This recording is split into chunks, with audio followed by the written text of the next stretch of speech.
Bonjour à tous, je suis avec Stan et on va commencer par une petite intro au Meetup. Petite présentation du Meetup pour ceux qui viennent pour la première fois. Du coup, l'objectif du Meetup, c'est ce qu'on essaye de faire, c'est de stimuler la créativité de tout le monde en ayant des exemples concrets d'utilisation de la générative AI dans les produits, dans la tech et dans nos métiers. Aujourd'hui, on aura Stan qui nous parlera de son produit qui buzz bien. Comment vous pouvez contribuer? Vous pouvez contribuer de deux façons. Vous pouvez nous proposer de faire des talks et vous pouvez nous aider à trouver des lieux pour accueillir le Meetup. Pour proposer des talks, il y a le CFP qui est dans la description Meetup. Il y a un lien vers un Google Form. Et pour les lieux, vous pouvez nous envoyer un message sur Meetup si vous avez des idées. Entre chaque Meetup, ça s'arrête pas. On a un Twitter et un Discord. Et un grand merci à nos sponsors qui nous permettent de faire vivre le Meetup. Comme on avait dit, vous allez pouvoir poser des questions via un Slido. On met le lien ici avec un QR code. Je vais laisser 20 secondes et après, je vais laisser Stan commencer sa présentation. Bonjour à tous. Petite présentation aujourd'hui de Quiver. Quiver, c'est un petit projet qui a pour but d'être un deuxième cerveau. On y reviendra un peu plus tard dans la démonstration, enfin dans la présentation. Petite info aujourd'hui sur Quiver. Si vous voulez des infos pendant la présentation sur Quiver, par chance, aujourd'hui, Quiver est le numéro 1 trending sur GitHub. Juste pour le showcase, si vous voulez accéder à Quiver, vous pouvez aller sur github.com/trending et vous aurez le lien de l'URL. Ça tombe bien. Gros coup de chance, mais c'est vachement cool. Du coup, voilà, petite introduction rapidement. Qui je suis? Je suis le créateur de Quiver, mais je suis également le Head of GenAI chez Theodo et un open source aficionados, on peut dire, depuis de nombreuses années. Du coup, voilà, si vous voulez me suivre sur Twitter, _StanGirard, n'hésitez pas. Du coup, aujourd'hui, rapidement, je vais vous présenter l'écosystème, une petite présentation donc, des personal assistants, une petite présentation de Quiver, comment est-ce qu'on utilise, par exemple, la documentation retrieval avec les fonctions OpenAI, qui sont aujourd'hui un peu groundbreaking, et la suite, donc les difficultés qu'on peut rencontrer quand on crée un produit comme Quiver, open source, en utilisant LLM. Du coup, petite présentation rapidement des assistants personnels, donc de l'écosystème. Un assistant personnel, aujourd'hui, c'est un système qui permet de faire plusieurs tâches, plein de tâches. Donc, en général, ce qu'on attend d'un assistant personnel, c'est qu'il soit user-friendly, comme vous pouvez voir sur le texte, qu'il puisse accéder à des données privées, un peu comme Quiver, on en reviendra plus tard, faire des tâches automatiquement. Vous avez vu des outils comme AutoGPT, etc. Et de comprendre le contexte également. Si je parle avec un assistant personnel, je m'attends à ce qu'il sache qui je suis, qu'est-ce que j'aime, si j'aime le chocolat, si j'aime... Bon, voilà. Donc, contextual understanding. Aujourd'hui, il y a un des premiers, on va dire, assistants personnels qui a existé. En tout cas le plus connu aujourd'hui, est ChatGPT. Donc, une spécificité de ChatGPT, c'est qu'il a été entraîné pour suivre des instructions qu'on lui donne. Donc, un prompt, il nous donne une réponse détaillée. Donc, vous avez vu, il y a GPT 3.5 qui est sorti il y a quelques mois. Ils ont sorti GPT 4 qui a fait le buzz parce que, bon, ils ont mis des rate limits aussi également dessus. Mais vraiment, ça a été, on va dire, à peu près la première gros coup marketing qui a fait connaître beaucoup les premiers assistants personnels. Le premier assistant personnel pour moi, en tout cas le plus gros, ChatGPT. J'utilise tous les jours pour répondre à plein de problématiques. Si vous l'utilisez pas, vraiment utilisez-le. Il est vraiment, vraiment bien et il vient de sortir une nouvelle feature qui s'appelle le code interpréteur où il peut générer du code, l'exécuter lui-même dans un container Kubernetes et vous donner une réponse avec du code Python qu'il a créé lui-même. Ensuite, on a Quillbot. Donc ça, c'est un peu l'assistant paraphrasing, mais c'est un assistant personnel à l'époque et qui toujours existe aujourd'hui, qui vous permettait de reformuler vos phrases pour vous permettre d'avoir un document qui répond plus à ce que vous avez envie. Donc, il y avait le contexte de votre document et vous pouviez lui dire, écoute, change-moi ma phrase pour que ce soit plus formel, etc. Donc, c'était un des premiers assistants à l'époque. Aujourd'hui, il y a des grandes possibilités qu'on peut faire avec les LLM qui nous permettent de rephrase. Après, on a les assistants qui ont une fonction. Après, on a les assistants qui sont des enablers. Là, par exemple, Cider, c'est juste une petite extension que vous installez sur votre navigateur. Et en fait, vous sélectionnez du texte et paf, directement, ça va aller poser la question à ChatGPT. Donc, c'est plutôt un enabler pour vous permettre d'intégrer les fonctionnalités des personal assistants un peu partout dans votre utilisation quotidienne de Chrome, par exemple. Et du coup, c'est vraiment un enabler et c'est vraiment intéressant de voir des outils comme ça qui facilitent en fait l'interaction avec les personal assistants et les enablers comme ChatGPT ou autre. Ensuite, on a Mendable. Alors, c'est un de mes grands favoris, Mendable. Et je pense que vous l'avez vu un peu près partout, mais quand vous allez sur n'importe quel site web et qu'on vous dit faites CTRL-K et ça ouvre un chatbox, en fait, c'est vous installez une petite extension sur votre site web et en fait, à partir de là, vous avez une chatbox où les gens peuvent poser des questions sur votre site web. Si vous avez de la documentation, c'est vachement intéressant parce qu'en fait, vos clients, vos utilisateurs peuvent arriver sur votre FAQ ou autre et poser directement des questions. Du coup, pour 30 € et 3 lignes de code par mois, je ne suis pas affilié, vous pouvez avoir ça. Donc là, je parle beaucoup des AI Personal Assistant. Il faut savoir que l'ancêtre des AI Personal Assistant, c'est les chatbots. Les chatbots, c'était l'avènement. Moi, là, ça fait plusieurs mois que j'ai un problème d'Internet et que je me bats tous les jours avec Orange, Free, parce que il y a des complications entre les deux, j'ai affaire à un chatbot. Donc le truc, c'est binaire, oui, non. Et en plus, maintenant, il met des capacités de compréhension de voix humaine, donc ça rend plus le chatbot encore plus compliqué, parce que maintenant, au lieu de cliquer sur 1, 2 ou 3, il faut dire la texte. Donc c'est vraiment inhumain, c'est insupportable. On voit l'arrivée des AI Personal Assistants, ça serait, par exemple, au lieu d'appeler Orange et lui dire 1, 2, 3 et on arrive au bon endroit, on explique le problème. Et là, Orange, grâce au LLM en question, va pouvoir accéder directement à la personne ou au support en question dont j'ai besoin ou potentiellement même me répondre des questions personnalisées par rapport à mon problème. Du coup, voilà. On a vraiment une vraie évolution. On va aller vers des assistants personnels qui sont beaucoup plus performants et beaucoup plus agréables à utiliser que des chatbots, comme on peut voir. Il y a un truc qui est très intéressant. Donc, les sources sont dans les slides que je vous enverrai. Mais aujourd'hui, le marché des AI Personal Assistants, c'est 2,58 milliards de dollars. Et il est estimé que ça aille à 14,10 en 2030. Donc, ça représente 447% d'augmentation en 10 ans. Donc, ça veut dire que si aujourd'hui vous êtes leader dans le domaine, vous ne serez pas forcément leader demain. Il y a beaucoup de changements qui sont en train de s'effectuer. Et du coup, vous avez la possibilité d'avoir, donc, dans les nouveaux types de AI Personal Assistants qui va émerger, il y en a 3 types. Il y a par exemple les Conversational AI. Donc, on a Inflection ou Ava. Donc, par exemple, c'est des assistants auxquels vous allez parler.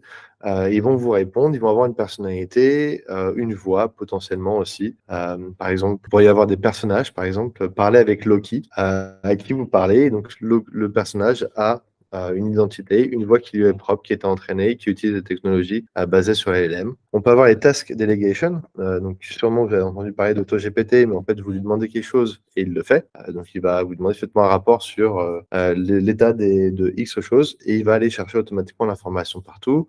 Ou Gloria, donc, qui a été codé par Maxime Tounsan à côté, vient analyser votre site web et vous permet après de mettre dans votre site web une petite barre et de répondre à la question, donc sur vos articles et autres. Et après, la dernière partie, c'est ce qu'on appelle les Augmented Human. Mais en fait, c'est de pouvoir, par exemple, via des outils, d'étendre en fait les capacités d'un humain existant en le rendant plus performant, pas vraiment au sens bionique, mais en termes de réduire les tâches qui sont répétitives et permettre de créer du contenu de meilleure qualité. Du coup, Quiver. Au début, je vous ai présenté Quiver. Donc, c'est un projet qui est open source que j'ai lancé il y a 2 mois et du coup, on va rentrer rapidement dans l'explication de comment ça marche. Donc, qu'est-ce que c'est que Quiver? Donc, Quiver, c'est un second brain. L'objectif de Quiver, c'est de vous permettre de stocker n'importe quel type de document et ensuite de pouvoir poser des questions dessus. Donc, comment ça fonctionne? Très simple. Vous allez sur quiver.app, vous uploadez un document personnel et ensuite vous posez une question. Là, par exemple, j'ai uploadé le tech radar de Paddock et après, j'ai posé une question, qu'est-ce que c'est? Et il m'a répondu que le tech radar faisait XXC. Voilà. Du coup, comment ça fonctionne? Quiver derrière, en fait, la première étape, c'est d'utiliser en fait on prend le document, donc on le load en mémoire grâce à un outil, donc des document loaders. Donc là, je parle beaucoup de LangChain, je vous présenterai rapidement après ce que c'est. Mais en fait, l'utilisateur va loader le document, nous, on va le charger en mémoire dans un format qui est compréhensible. Donc, par exemple, si c'est un PDF, on va retirer toutes les données un peu annexes du PDF. Ensuite, on va faire ce qu'on appelle quelque chose qui s'appelle le chunking. Donc, on va venir couper le document en plein de morceaux. Voilà, le chunker. Et ce que ça va nous faire, c'est que sur un document, par exemple, de 10 pages, on va avoir 50 morceaux, 50 chunks, par exemple, qui vont représenter les paragraphes du document. Ensuite, on a la partie embedding. C'est quelque chose que vous entendez potentiellement beaucoup en ce moment. Mais à l'époque, un des ancêtres, on va dire, de l'embedding, c'était le Word2Vec. C'est on pouvait avoir une représentation vectorielle du sens d'un mot. Là, ce qu'on va faire, c'est qu'on va faire une représentation vectorielle du sens d'un des chunks du document grâce à OpenAI Embeddings. Donc, OpenAI, ils ont la capacité aujourd'hui de proposer un embeddings. Donc, vous envoyez votre texte à OpenAI, il vous renvoie un vecteur de 1500 dimensions qui représente le sens de votre paragraphe. Du coup, voilà. Et ensuite, cela, on va le stocker dans un vector store. Donc, c'est une base de données qui est spécialisée pour stocker les vecteurs. Donc, les vecteurs, c'est 1500 dimensions. Ça représente le sens de votre document. Et on peut le stocker dans des PostgreSQL, par exemple. Donc là, j'utilise Supabase, moi, aujourd'hui, comme hébergeur de PostgreSQL, mais également, c'est possible dans Pinecone. Pinecone, c'est une entreprise qui est spécialisée dans le stockage de embeddings, donc c'est une base de données spécialisée là-dedans. Donc voilà. Donc première étape, on prend le document, on le chunk et on le store. Deuxième étape, donc là c'est une fois qu'on a loadé le document dans le vector store. Là maintenant on arrive. Là également ici c'est des exemples de vector store. Donc on peut avoir du PostgreSQL, Redis, Pinecone, Weaviate, Elasticsearch. Mais une fois qu'on a stocké toutes ces informations-là dans le vector store, comment est-ce qu'on fait pour les retrouver? Donc, c'est tout simple. L'utilisateur, il va poser une question. Cette question-là, on la vectorise également en utilisant OpenAI Embeddings pour en fait comprendre le sens de la question. Et du coup, en fait, notre question, donc par exemple, qu'est-ce que Generative AI Paris? On va embedder la question, on va en avoir un vecteur qui va nous représenter le sens de la question. Et ensuite, on va utiliser une fonction qui s'appelle Similarity Search et qui va nous permettre de trouver les vecteurs qui sont le plus proches, les paragraphes de notre texte qui sont les plus proches de cette question-là. On va les récupérer et on va récupérer en fait la valeur du paragraphe. Et à ce moment-là, ce qu'on va faire, c'est qu'on va envoyer ça au LLM, donc au Large Language Model comme GPT, et on va lui dire, voilà avec les morceaux de documents, essaye de répondre à la question de l'utilisateur qui est non, non, non, non. Et là, on délègue au LLM la réponse. Du coup, on n'envoie pas l'intégralité du document, on n'envoie que les paragraphes qui sont pertinents. Donc voilà à peu près comment ça fonctionne. Là, il y a quelques semaines, vous avez sûrement entendu OpenAI sortir une nouvelle fonctionnalité. Donc je vais rentrer un peu là-dedans. Je vais vous montrer comment est-ce que sur Quiver, nous, on l'a mis en place. Mais ils ont mis en place les functions. Du coup, première étape, LangChain. Tout à l'heure, je vous en ai parlé. Du coup, aujourd'hui, LangChain, c'est potentiellement le framework numéro 1 à utiliser si vous voulez leverage les generative AI rapidement d'une manière très simple. Donc, c'est un framework qui a été créé il y a 9 mois par Harrison Chase qui permet en fait en quelques lignes de code de créer une application qui utilise les large language models, les vector store, les embeddings et autres, qui permet en fait de scale très rapidement et de créer un produit très rapidement. Donc là aujourd'hui sur GitHub, ils sont à plus de 50 000 étoiles et ils ont levé une dizaine de millions d'euros, donc ce qui leur permet de proposer des features assez régulièrement.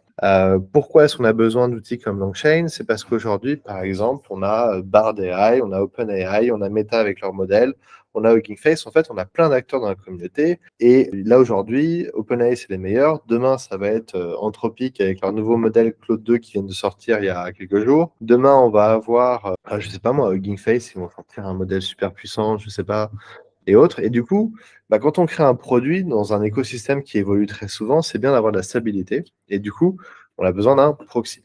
LangChain sert de proxy et c'est un des avantages de pourquoi est-ce que c'est intéressant de l'utiliser. Du coup, maintenant qu'on a fait l'introduction sur LangChain, je vais vous parler aujourd'hui des OpenAI Functions que vous allez pouvoir utiliser via LangChain. Donc OpenAI, il y a, je sais pas moi, 3 semaines, ont sorti une fonction, ce qu'ils appellent les functions, qui vous permet en fait d'exécuter, d'appeler des fonctions dans vos calls. Donc, par exemple, quand l'utilisateur pose une question, j'aimerais bien envoyer email Anya to see if she wants to get coffee next Friday. Donc, est-ce que tu peux envoyer un email à Anya si elle a besoin si elle veut prendre un café next Friday?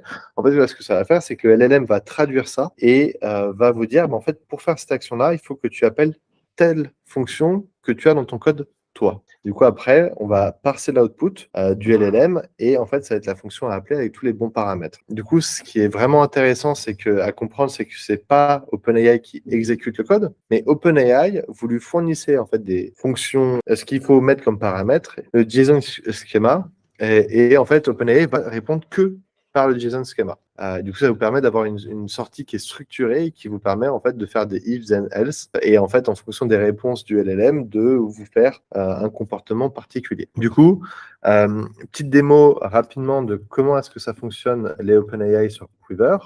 Si aujourd'hui je vais sur le code de Quiver et que l'on va dans les OpenAI Functions, donc le LLM OpenAI Functions que l'on a créé. Aujourd'hui, ce qui se passe, c'est ici, je donne comme prompt à OpenAI, quand je fais le call, les fonctions. Donc, je lui dis, voilà, les JSON schema des fonctions auxquelles tu as accès. Et du coup, quand l'utilisateur pose une question, j'injecte cela à OpenAI et je lui dis, sache que tu as à ta disposition une fonction qui s'appelle getHistory and context, qui prend comme type un objet et des properties none. Et la description de cela, c'est récupérer le chat history entre l'utilisateur et toi, et pour récupérer les documents, donc utilise toujours cela, sauf si c'est une question très simple qui peut être répondue par un enfant de 5 ans. Du coup, là, à ce moment-là, le LLM va me répondre en me disant, donc je vais poser la question, qu'est-ce que j'ai dans mes documents? Du coup, là, OpenAI va dire, ah tiens, il faut que j'appelle getHistory and context. Et du coup, un peu plus tard dans le code, je regarde si jamais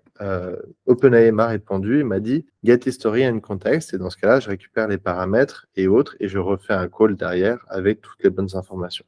C'est un concept qui est un peu compliqué, je ne vais pas l'expliquer entièrement aujourd'hui, mais je vous invite vraiment à l'utiliser parce que ça vous permet de créer de la logique dans votre code. Aujourd'hui, Quiver, on l'utilise. Donc, si vous voulez regarder OpenAI_functions.python.py, vous pouvez voir à quoi ça ressemble.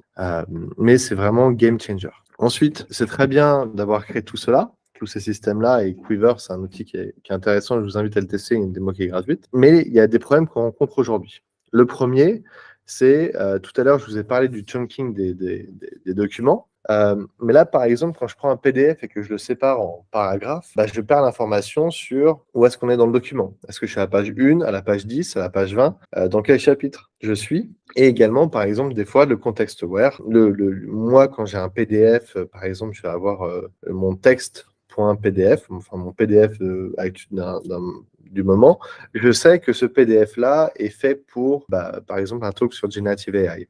Mais quand je l'envoie à Quiver, je ne le sais pas. Donc, je n'ai pas de context aware. Enfin, on ne sait pas vraiment, il ne sait pas dans quel contexte il évolue. C'est juste un document qui est là tout seul. Deuxième point, la problématique que nous on rencontre sur Quiver, c'est bien d'avoir de la donnée, mais c'est mieux si on peut la partager. Et du coup, là, aujourd'hui, les personal assistants, c'est très bien. Mais si on peut créer son propre personal assistant et partager la donnée derrière, c'est beaucoup mieux. Du coup, on travaille sur une feature qui s'appelle Shareable Brains, qui permettra aux utilisateurs de créer des espaces de données et de partager cette information-là avec d'autres. Et donc, on peut communiquer plus facilement. Ensuite, le chunking.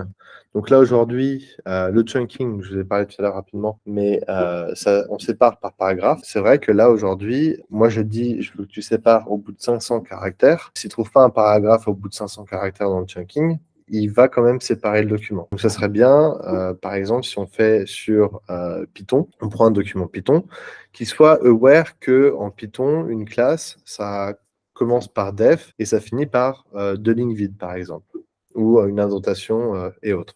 Pour éviter qu'il me coupe mon code au sein d'une classe, d'une fonction. Depuis tout à l'heure, je dis classe, mais c'est fonction. Voilà. Et si par exemple j'ai une classe avec plein de fonctions, ça serait dommage qu'il me coupe, qu'il me fasse des chunks avec que mes fonctions, alors que je suis dans une classe. Du coup, voilà. Donc, il y a ça aussi à travailler pour que les documents retrieval soient meilleurs. Donc là, aujourd'hui, c'est un peu une problématique qu'on a. Dernière chose, c'est les agents autonomes sur la donnée privée.